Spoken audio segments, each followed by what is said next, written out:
Today we're going to show you how to use the FT-IR instruments to take both a solid and a liquid IR. To do this, you will need a few things from the lab. You'll need your two unknowns, the liquid and the solid, a clean pipette and a bulb, and a spatula. Both samples will be placed on the plate that you can see there. In the center of it is the diamond, which is that looks like a piece of glass with a light in it. You'll first want to clean that with acetone and make sure it's dry because we're going to run a background before we actually do the sample.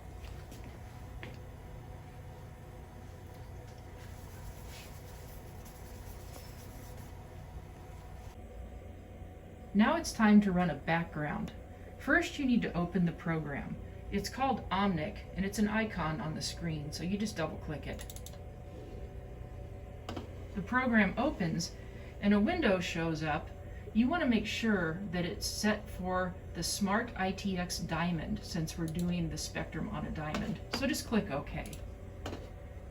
Now it's time to run a background. And the icons on the top, you'll see one that says COL-BKG. Click on it. It will tell you to prepare to collect it, which just means clean the plate, and you've already done that, so hit OK. The instrument will take 4 scans. You can see it counting down there in the bottom.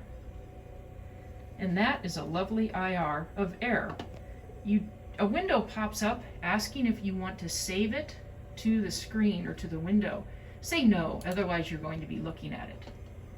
Now the background has been run and the machine has saved the data in its memory and will subtract that bad air spectrum from your sample.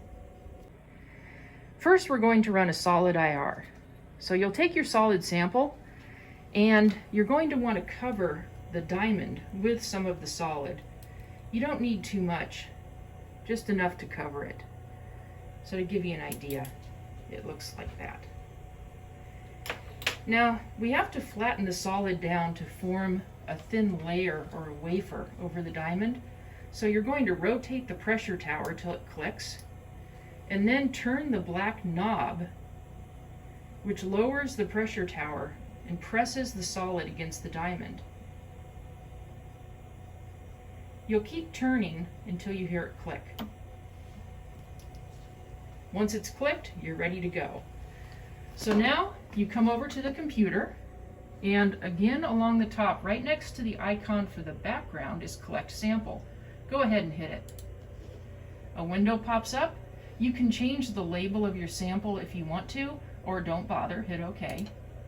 Then it says Prepare. We are prepared, so hit OK. It's going to run 4 scans. You can see the countdown right there in the end. And there is the solid IR of the sample. And we hit Add to the window because we do want to see that. Now you could print it just like this, but you probably want to label the peaks. So go to the icons along the top. There's one that says Find Peaks. Click it. A black line shows up that's horizontal. Click on the screen where you want the peaks to be labeled as high as you want to go. So you probably want to click a little higher. There you go. Now they're all labeled, and you can go over here and hit the Replace button. Now your spectrum has been replaced by a labeled spectrum. At this point, it's time to print.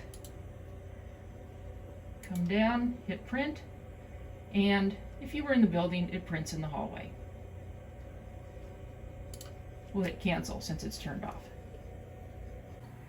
Now we're ready to do the IR of the liquid sample. We clean the solid sample off the diamond using acetone and making sure things are dry just as before. We also used acetone to clean the bottom of the pressure tower. So now the diamond is clean, and you just need to apply a few drops of the liquid sample to the diamond.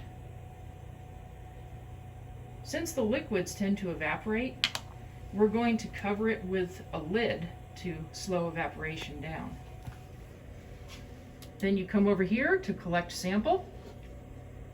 label it or not, and hit OK, and it will start the countdown to 4 scans.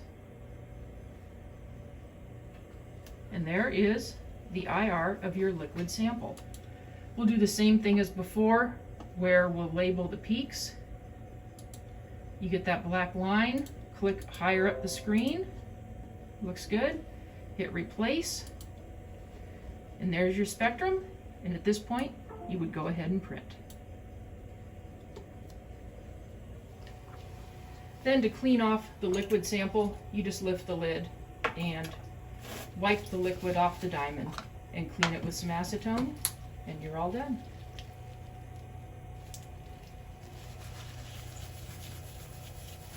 You want to make sure when you come into the instrument that you run a fresh background before you start your samples. But you don't need to run a new background in between your samples as long as you don't close the program.